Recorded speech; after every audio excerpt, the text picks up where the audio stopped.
الشیطان الرجیم بسم اللہ الرحمن الرحیم الحمد للہ الاول والآخر الباطن والظاہر وللعافین غافر وللمذنبین ساتر والصلاة والسلام على مصباح الدجى وعلم الهدى الرسول المسدد المصطفى الأمجد المحمود الأحمد أبي القاسم محمد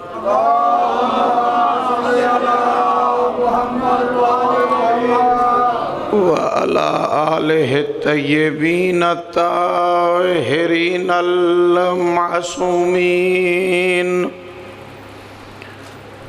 الذين أذهب الله عنهم الرجس وطهرهم تطهيرا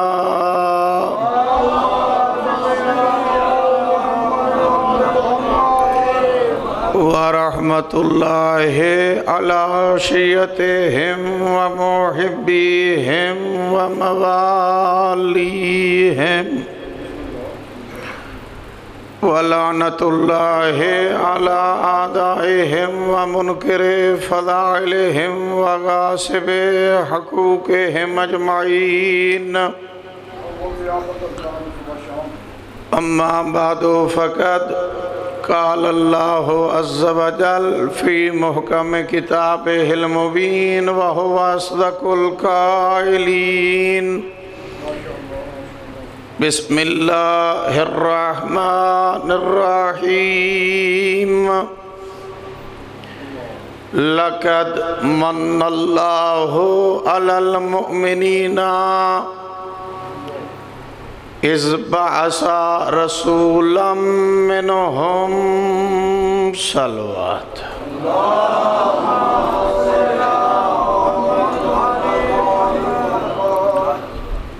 سامعین محترم،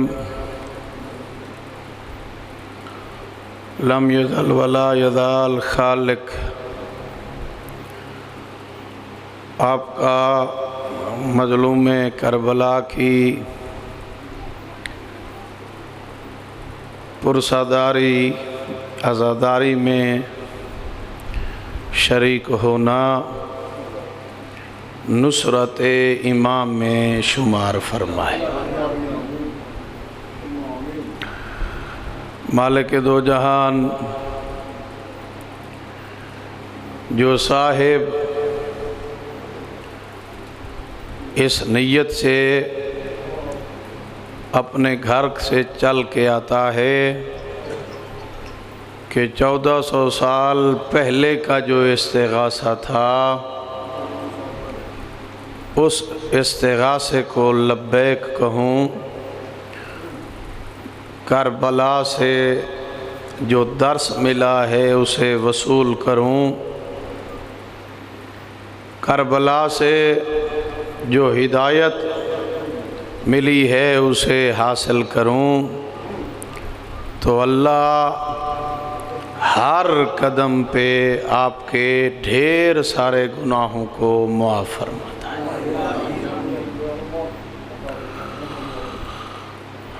جن صاحبان نے ہمارے ذمہ دعا لگائی ہے، خصوصاً دو سعادات ہیں جنہوں نے بار بار ریکویسٹ کی ہے، صدقہ اہل بیت محمد کی عصمت و طہارت کا اللہ ان کو شفائے کاملہ و عاجلہ عطا فرمائے۔ ایک مومن مخصوص نے دعا میں لگائی ہے، صدقہ ہم شکل پیغمبر کی شہادت کا اللہ اس کی آرزو کو پورا فرمائے۔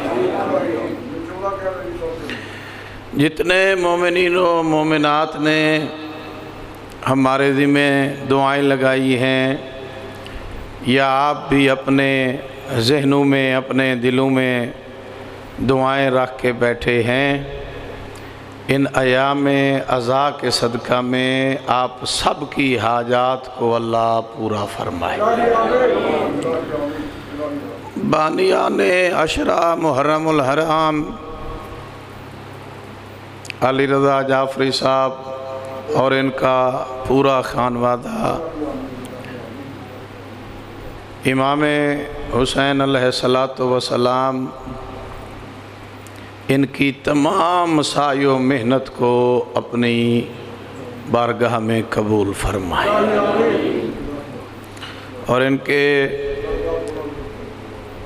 مرحومین کو اللہ کروٹ کروٹ جنت الفردوس میں اعلیٰ مقام عطا فرمائے۔ سامعین محترم، بڑی مختصر سی آیت سرنامہ کلام کے طور پر تلاوت کرنے کی شرف حاصل کیا ہے، جس میں اللہ رب العزت کا جو عموماً انداز ہے، جو انداز خطاب یا انداز تکلم ہے، اس سے ہٹ کر ہے، چونکہ اللہ کسی پر احسان کر کے جتلاتا نہیں ہے۔ میں نے تجھے آنکھیں دی ہیں، میں نے تجھے کان دیے ہیں، میں نے تجھے جسم دیا ہے، میں نے تجھے صحت دی ہے، اللہ جتلاتا نہیں ہے، بلکہ جس کی ساری زندگی گناہوں سے بھری ہوئی ہو اور وہ صدق کے دل سے اس کی بارگاہ میں آ جائے تو وہ یہ بھی نہیں کرتا کہ تو نے آنے میں لیٹ کیوں کی ہے، اتنی دیر کیوں لگا دی ہے۔ جس وقت انسان پہنچ جائے اور اللہ کی بارگاہ سے معافی طلب کرے، وہ یاد ہی نہیں دلاتا کہ تو نے کس وقت کیا کیا ہے۔ اللہ احسان نہیں جتلاتا، مگر بہت کم مقامات ایسے ہیں جہاں پر اللہ نے احسان جتلایا ہے کہ میری بڑی شفقت ہے، میری مہربانی ہے، میں نے تجھ پر کرم کیا ہے، یہ میرا تجھ پر احسان ہے۔ ان مقامات میں سے ایک مقام یہ ہے جس کو آج بطور موضوع آپ کے سامنے پیش کرنے جا رہا ہوں۔ اللہ فرما رہا ہے، لَقَدْ مَنَّ اللَّهُ عَلَى الْمُؤْمِنِينَ، بے شک اللہ کا احسان ہے مومنین پر، مومنین پر، بے شک اللہ کا احسان ہے مومنین پر۔ کیا احسان ہے؟ احسان ہے اذ بعث فیہم رسولا منہم، کہ انہی مومنین میں سے ہم نے ایک کو رسول بنایا، ان مومنین میں سے، مشرکین میں سے نہیں، کفار میں سے نہیں، منافقین میں سے، مومنین میں سے ایک کو رسول بنایا ہے۔ آپ میرے انداز خطابت کو جانتے ہیں، واقف ہو گئے ہیں، 3-4 سال سے آپ کی زیارت کا شرف حاصل ہو رہا ہے۔ میں چیلنج نہیں کرتا، عموماً بڑکیں بھی نہیں مارتا، یہ میری روٹین ہے کہ یہ منبر عاجزی اور انکساری کا مقام ہے۔ یہاں پہ یہ کرنا وہ کرنا یہ اس کے تقدس کے خلاف ہے، مگر آج چیلنج کر رہا ہوں، کسی بھی تفسیر میں، کسی بھی تاریخ میں، کسی بھی محقق کی تحقیق میں، کسی بھی ریسرچ کرنے والے کی ریسرچ میں یہ سوال، اس سوال کا جواب آپ کو کسی جگہ بھی نہیں ملے گا کہ مالک اعلان نبوت تو ابھی ہوا نہیں ہے، وہ مومن کون سے ہیں جن پر تو نے احسان کر دیا۔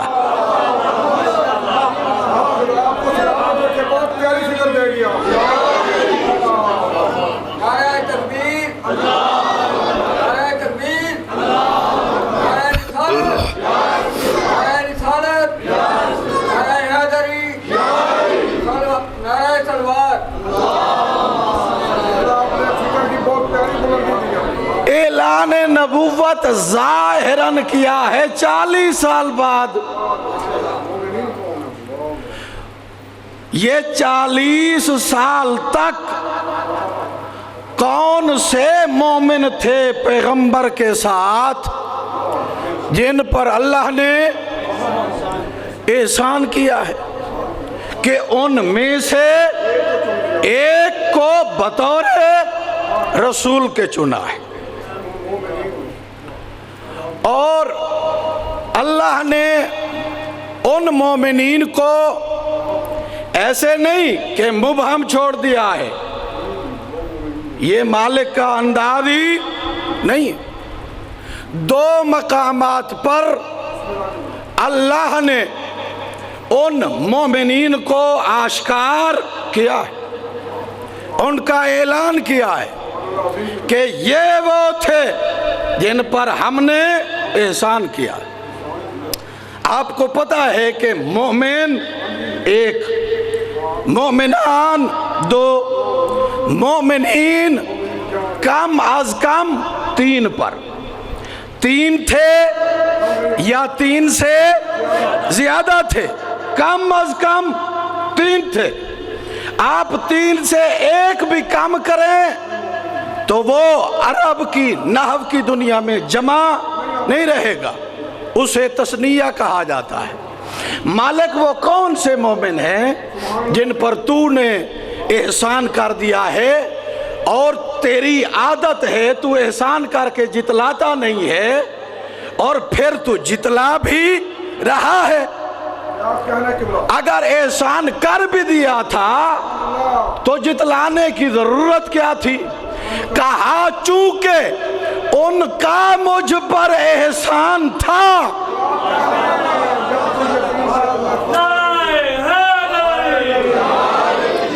ان کا میرے اوپر احسان تھا، تو میں نے بھی احسان جتلایا ہے۔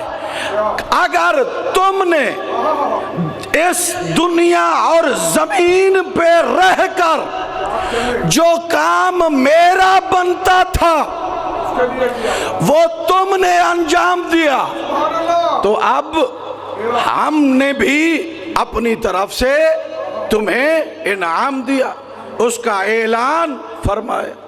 وہ 3 مومن سنے جن کی طرف اللہ نے اشارہ فرمایا، میں کم از کم 3 بیان کر رہا ہوں۔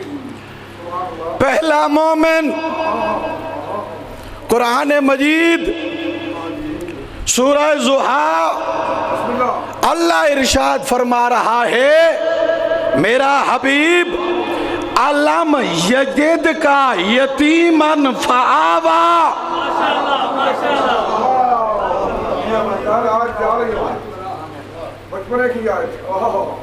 میرا پیغمبر کیا ہم نے تجھے یتیم نہیں پایا، پس پناہ دی۔ تاریخ اٹھا کر دیکھیں، پناہ کس نے دی ہے؟ ابو طالب نے۔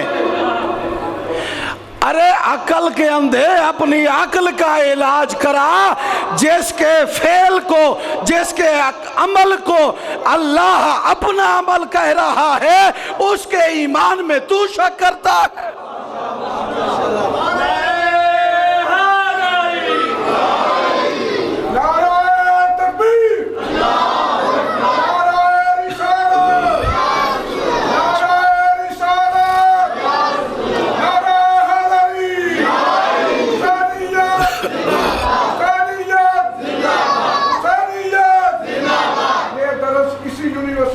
اور کسی کے پاس ہے نہیں، خدا کا احسان سمجھے۔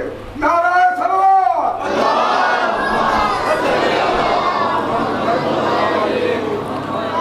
متوجہ ہوئے آپ؟ ہمارا چیپٹر ہے یہ صرف بس کائنات کہ جس کے عمل کو، اپنا عمل کہے، جس کے فعل کو اللہ اپنا عمل کہے، شک کرتا ہے، تو اس کے ایمان میں شک کرتا ہے۔ تمہیں تو اتنا ہی نہیں پتا کہ بھرے ہوئے مکہ میں، بھرے ہوئے مدینہ میں، بھرے ہوئے پورے عرب میں اللہ نے جس کے سائے کو اپنا سایہ کہا ہے وہ ابو طالب۔ مر جائے گا منافق، نہ پکارے گا علی کو، نہ پاک زبانوں پہ یہ نام آ نہیں سکتا۔ یا مولا علی کا جاتا جو ولی ہے تو اس کے باپ پر تو آپ نہیں دشمنی ہے، کیونکہ وہ علی کا باپ جو ہو۔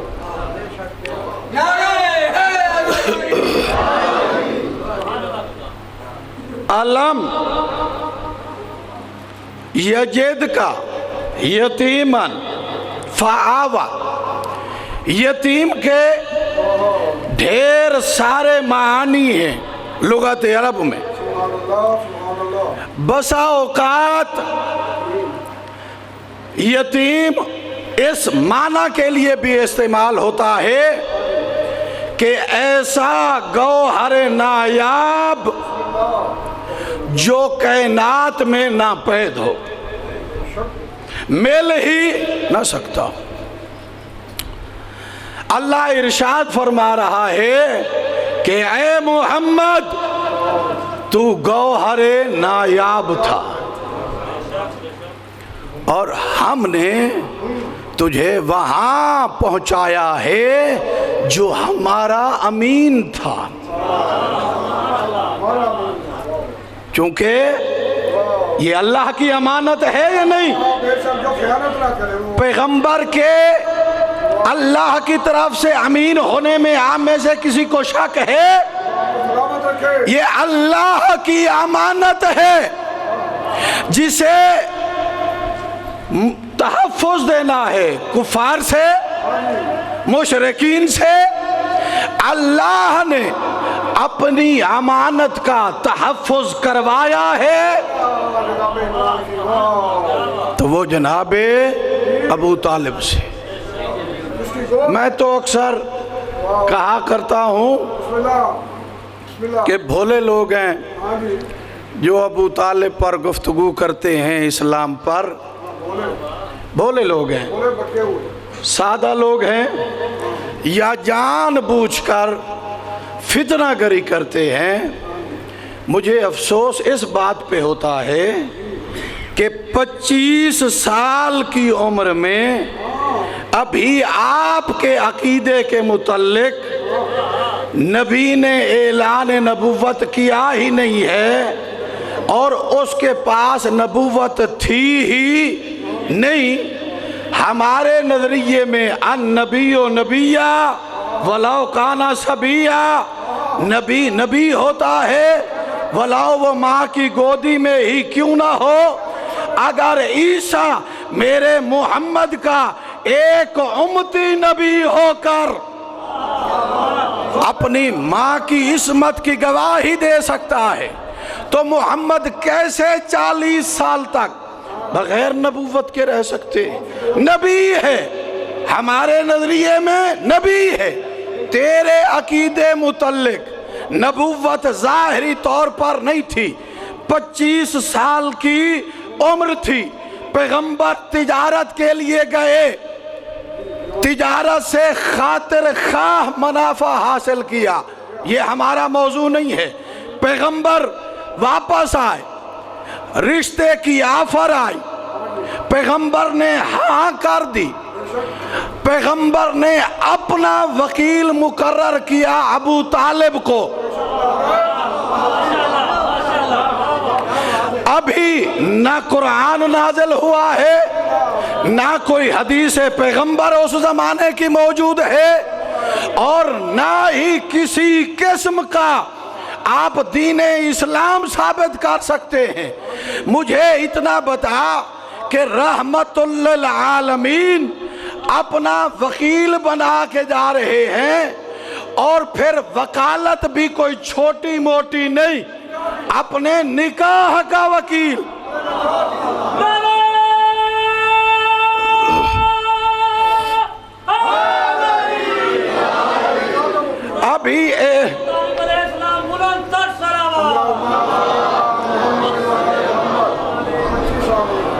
ابھی اعلان نبوت نہیں ہوا. اعلان نبوت سے 15 سال پہلے، تیرے عقیدے کی بات کر رہا ہوں، اعلان نبوت سے 15 سال پہلے. اور جب وحی آئی ہے تو پہلی وحی بھی تھی اقرا بسم ربک الذی خلق. 15 سال پہلے ابو طالب نے جب محمد کا نکاح شروع کیا ہے تو فرمایا ہے الحمدللہ الذی الحمدللہ الذی جعلنا من ذریت ابراہیم ومن زرع اسماعیل. میں ابو طالب یہ گواہی دے رہا ہوں کہ تمام تعریفیں ہیں اللہ رب العزت کے لیے. ہر تعریف خاص ہے اللہ کے لیے جس نے ہمیں ابراہیم کی نسب سے قرار دیا، اسماعیل کی نسل سے قرار دیا. یہ دعا مانگ کے فرما رہے ہیں اور صیغہ نکاح پڑھ رہے ہیں. ارے اللہ کا نیک بندہ کچھ تو ہوش کر. ابو طالب کی یہ الحمد اللہ کو اتنا پسند آئی ہے کہ قرآن کا پہلا لفظ بھی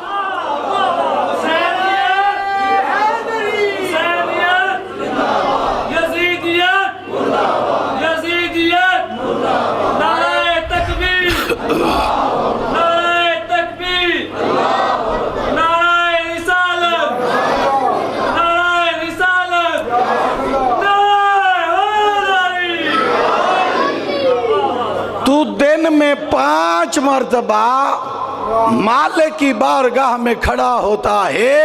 تیری نماز کی ابتدا بھی اسی کلمے سے ہے جس سے ابتدا ابو طالب نے کی تھی.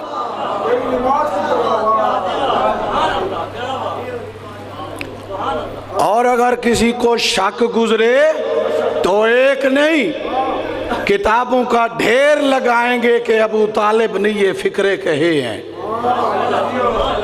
فقط اپنے مذہب تشیع کی نہیں، عالم اسلام کے جتنے فرقے ہیں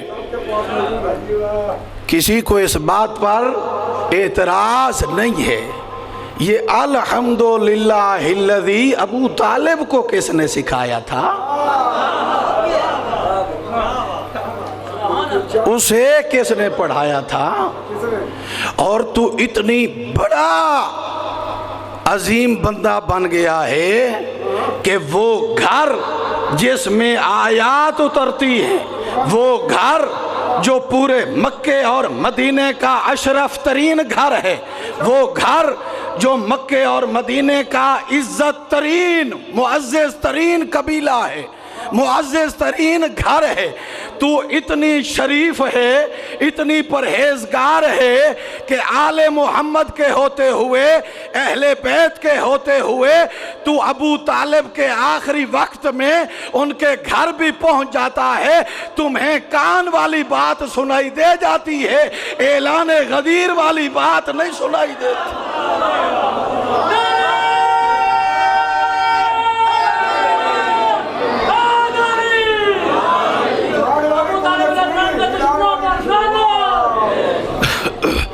یہ تو نے سن لیا ہے کہ پیغمبر نے آخری وقت میں ابو طالب کو کان میں کہا، بڑے آلے ہیں تیرے پاس، وہ بھی 1400 سال پہلے۔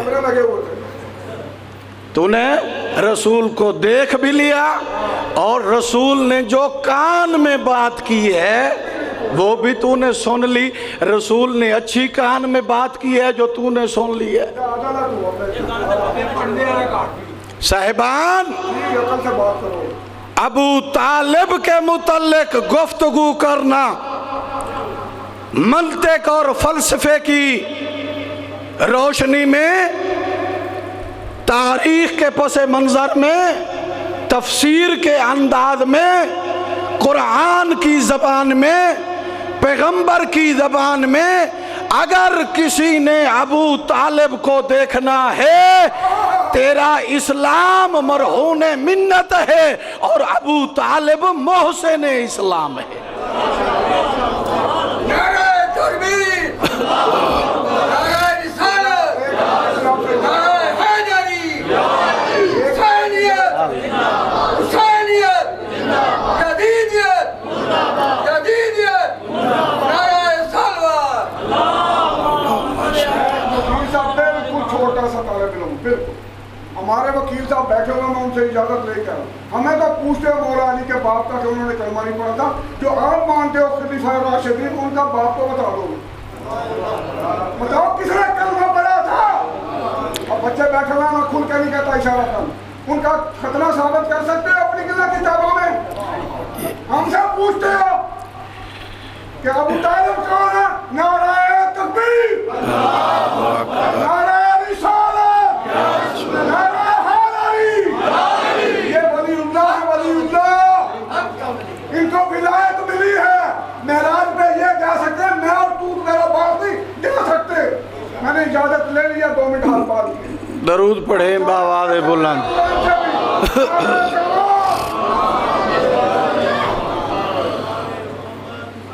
ہمیں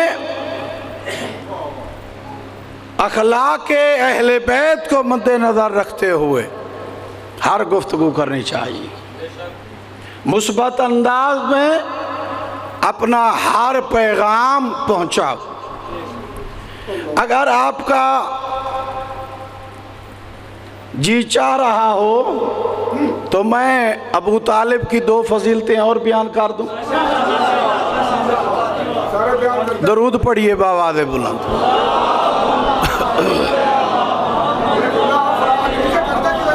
حدیث قدسی ہے، حدیث قدسی، آج آپ کا ایمان تازہ ہوگا ابو طالب کے متعلق۔ حدیث قدسی کے لفظ ہیں، اللہ فرما رہا ہے کہ ہم نے نام محمد کو آدم سے لے کر عیسیٰ تک پوشیدہ رکھا، مخفی رکھا۔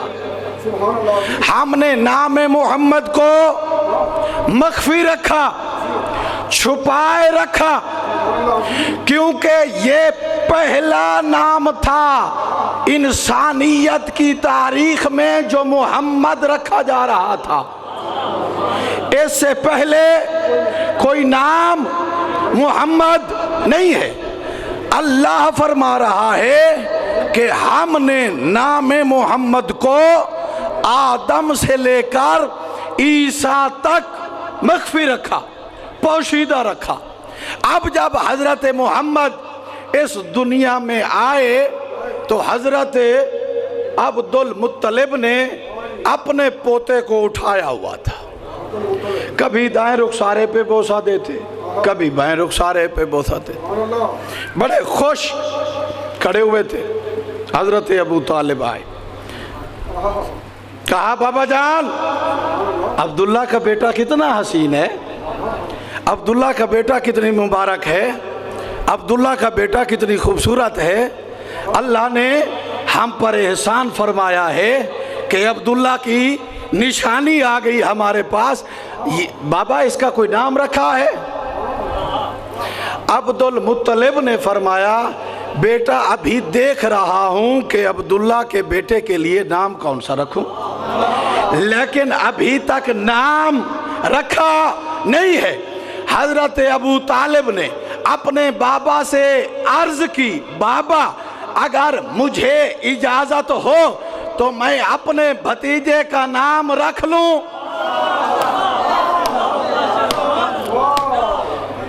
آپ میرے ساتھ سفر کاری نہیں رہے۔ حدیث قدسی میں ہے کہ ہم نے نام محمد کو آدم سے لے کر عیسیٰ تک مخفی رکھا۔ آج ابو طالب اپنے بابا سے ریکویسٹ کر رہا ہے، بابا مجھے اجازت ہے میں اپنے بھتیجے کا نام رکھ لوں جو نام اللہ نے انبیاء کو نہیں بتایا۔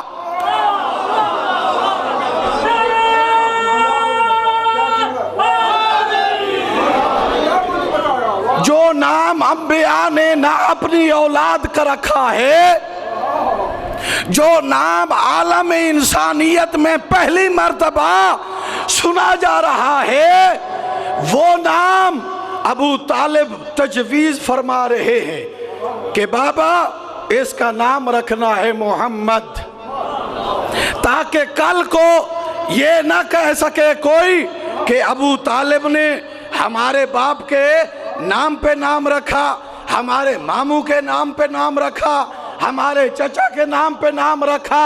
ابو طالب نے انوکھا نام عطا فرمایا محمد کو۔ ابھی بھی عقل کا علاج کرا لے، تجھے سمجھ نہیں آتی کہ جو نام اللہ نے انبیاء سے مخفی رکھا وہ ابو طالب نے کیسے رکھ لیا؟ دو ہی نتیجے نکال، یا تو یہ کہے کہ ابو طالب کو الہام ہوا تھا، یا پھر یہ کہے ابو طالب نے لوح محفوظ سے دے کر رکھا۔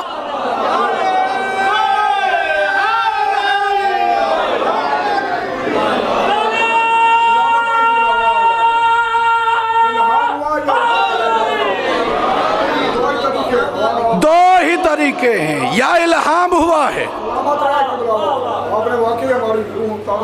یا عرش اولا کی طرف نگاہ کر کے نام رکھا ہے۔ ان دونوں میں سے جو تجھے پسند ہے، جو تیری مرضی کا ہے، وہ چن لے۔ اگر الہام ہے تو وہ بھی ولی خدا کے علاوہ کسی کے پاس نہیں ہوتا۔ صاحبان، عرب کے بدو اکٹھے ہوئے ابو طالب پہ اعتراض کرنے کے لیے کہ تمہارے اللہ کا نام محمود ہے، تو نے اپنے بھتیجے کا نام محمد رکھ دیا ہے۔ محمود کا مطلب ہوتا ہے جس کی تعریف کی جائے، اور محمد کا مطلب ہوتا ہے جس کی بہت زیادہ تعریف کی جائے۔ محمد مبالغہ کا صیغہ ہے عربی کی دنیا میں۔ محمود اسے کہتے ہیں جس کی تعریف کی جائے، محمد اسے کہتے ہیں جس کی بہت زیادہ تعریف کی جائے۔ ابو طالب سے عرب کے بدو نے یہ سوال کیا اور اعتراض کیا کہ ابو طالب تو کیسا مسلمان ہے، تو نے اپنے بھتیجے کا نام اپنے خدا کے نام سے وزنی رکھ دیا ہے۔ تو ابو طالب معرفت کے میدان میں اتنی بلند تھا، ان کفار و مشرکین کی آنکھ میں آنکھ ڈال کر ارشاد فرما رہا ہے، ارے بدو تمہیں کیا پتا کہ محمد کون ہے؟ محمود وہ ہے جس کی بندے تعریف کریں، اور محمد وہ ہے جس کی اللہ تعریف کرے۔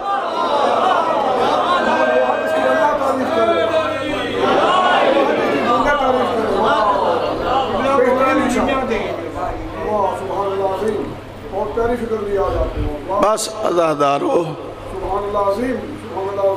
اسی ابو طالب کی اولاد کو امت نے ایسا رلایا ہے، اتنے مصائب پہنچائے ہیں کہ اہل بیت رسول کی قبروں کے ساتھ بھی قبریں نہیں ملی۔ آج 8 محرم الحرام ہے، 2 دن کا مہمان ہے اکبر کا بابا۔ ان دنوں میں کم از کم مومن کو مصائب پڑھنے والے کی ضرورت نہیں ہوتی، وہ اپنا ذہن کربلا میں لے جاتا ہے، اور جو مصیبتیں اس کے ذہن میں آتی ہیں انہیں یاد کر کے بہت روتا ہے۔ عزادارو، میدان کربلا کے 2 شہید ایسے ہیں کہ جنہیں اجازت دینے سے پہلے مظلوم کربلا اتنا روئے ہیں کہ غش طاری ہو گیا ہے۔ ایک جناب قاسم اور دوسرے جناب علی اکبر۔ مظلوم کربلا ہمیشہ نماز کے بعد دعا کیا کرتے تھے کہ میرا اللہ، میں اپنے نانا کا محبوب ہوں، میں اپنے نانا کا محب ہوں، میں اپنے نانا کی زیارت کیے بغیر، عزادارو 1 2 3 نہیں، کافی دنوں تک کی دعا ملتی ہے مظلوم کربلا کی تعقیبات نماز میں کہ ہم شکل پیغمبر جیسا بیٹا عطا ہو۔ اللہ نے اکبر جیسا بیٹا دیا۔ مظلوم کربلا اتنا پیار کرتے تھے جناب اکبر سے کہ حضرت امام سجاد سے سوال کیا گیا کہ آپ بتا سکتے ہیں کہ آپ کے بابا کو اکبر سے پیار کتنا تھا؟ تو میرے مولا نے ارشاد فرمایا کہ 70 والدین کی محبت کو جمع کیا جائے تو وہ دنیا کے عام ایک بندے کی محبت بنتی ہے اپنے بیٹے کے لیے، اور 70 ایسے جو بے پناہ محبت کرتے ہوں اپنی اولاد سے، ان کو جمع کیا جائے تو وہ ایک محبت بنتی ہے یوسف اور یعقوب کی، اور 70 یوسف اور یعقوب کی محبت کو جمع کیا جائے تو وہ ایک محبت بنتی ہے جو میرے بابا کو اکبر سے تھی۔ اتنی محبت تھی جناب علی اکبر سے کہ امام حسین نے میدان کربلا میں یہ سوال کیا ہے، اکبر تو جو بار بار مجھ سے اجازت لینے کے لیے آتا ہے، کاش آج میں تیری جگہ پہ ہوتا، تو میری جگہ پہ ہوتا، پھر میں دیکھتا کہ تیرے دل پہ کیا گزرتی ہے۔ فوج اشقیاء کا ایک راوی ہے شرجیل، وہ اس روایت کو نقل کرتا ہے کہ ہم نے کربلا سے کوفہ تک یہ تجربہ کیا ہے، دیکھتے رہے ہیں، ہمارے یہ روزانہ روٹین وائز ہماری آنکھوں کے سامنے گزرتا رہا ہے۔ سانگوں پہ سوار تھے نا، تو جس طرف اکبر کی سانگ لے جاؤ حسین کا رخ انور ادھر پھر جاتا ہے۔ ہم نے کئی مرتبہ امتحان لیا، اکبر کے سار والی سانگ کو ایک طرف لے گئے، پھر دوسری طرف لے گئے۔ جس طرف اکبر کے سار کی سانگ کو لے جاتے تھے نا، مظلوم کربلا کا وجہ انور اسی کی طرف مڑ جاتا۔ ہم نے علی اکبر کا سر اور امام حسین کا سر الگ الگ صندوق میں بند کیا کہ دیکھیں اب کیا حسین اپنے بیٹے کے لیے تڑپتا ہے، کتنا تڑپتا ہے اور کیا کرتا ہے۔ وہ شرجیل جو لشکر یزید کا سپاہی ہے وہ روایت کرتا ہے جب صبح ہوئی ہے نا اور ہم نے کھولا ہے علی اکبر کے سار والا صندوق بھی اور امام حسین کے سار والا بھی، تو امام حسین کے سار والا جو صندوق تھا وہ خالی تھا۔ ہم تازیانہ لے کر سجاد کے پاس آئے، ہم نے ظلم کرنا شروع کیا۔ بیمار کربلا نے پوچھا بدبختو کیوں مارتے ہو؟ وجہ کیا ہے؟ کہا تیرے بابا کا سر گم ہو گیا ہے، تیرے بابا کا سر غائب ہو گیا ہے۔ کہا جس صندوق میں اکبر کا سر ہے نا، میرے بابا کا سر بھی وہیں ملے گا۔ ہم نے جا کر وہ صندوق کھولا، منظر کیا تھا؟ منظر یہ تھا کہ یہ اکبر کا سر ہے اور یہ حسین کا سر ہے۔ کبھی دایاں رخسارہ چومتا ہے، کبھی بایاں رخسارہ چومتا ہے، اور رو رو کے آواز آ رہی ہے کہ اکبر بیٹا تو مجھ سے غائب کیوں ہو گیا تھا؟ عزادارو، سب سے زیادہ الوداع جناب علی اکبر کے موجود ہیں۔ ابن عساکر لکھتا ہے تاریخ میں دو ہستیاں ایسی ہیں جو چند لمحات میں بوڑھی ہوئی ہیں۔ ایک اس نے لکھا ہے بنت پیغمبر جناب زہرا جب دربار میں آئی تھی تو سر کے بال سیاہ تھے، جب 4 گھنٹے بعد واپس آئی ہے تو سر کے بال سفید ہو گئے۔ حسین مظلوم کربلا جب بیٹے کے لاشے پہ آیا ہے تو سر کے بال سیاہ تھے۔ وَضَعَ خَدَّهُ عَلَى خَدِّهِ، جس وقت غریب کربلا نے اپنے جوان بیٹے کے رخسارے پر رخسارہ رکھا، اپنے بیٹے کے رخساروں پر بوسہ دیا اور رو کر کہا عَلَى الدُّنْيَا بَعْدَكَ الْعَفَا، اکبر بھلا تیرے بعد بھی کوئی باپ جینے کے قابل رہتا ہے؟ اکبر یہ دنیا میرے لیے دھواں دھار ہو گئی ہے۔ عزادارو، اسی وقت مظلوم کربلا کی ریش اطہر سفید ہو گئی۔ جناب علی اکبر کے بارے میں مقتل اور روایات میں یہ موجود ہے، جب یہ سر گئے ہیں نا سانگوں پر شام، تو ایک راہب کے گرجا گھر کے سامنے یہ سر گزرے ہیں نا، تو کچھ عورتیں عبادت کر کے پرستش کر کے گرجا گھر سے باہر نکل رہی تھی۔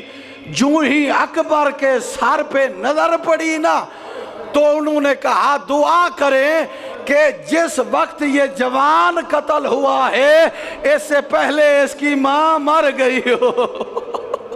جناب ام لیلہ، جناب زینب نے بلند آواز سے کہا ارے مائیو میرے لیے بد دعا نہ کرو، میں تو اپنے بیٹے کے قاتل کو ہنستا ہوا دیکھ رہی ہوں، اس کا جبر و ظلم و استبداد برداشت کر رہا ہوں۔ عزادارو، یہ واحد شہید ہے جناب علی اکبر، یہ واحد شہید ہے کہ جس کے قاتل کو میرے مولا نے بد دعا دی۔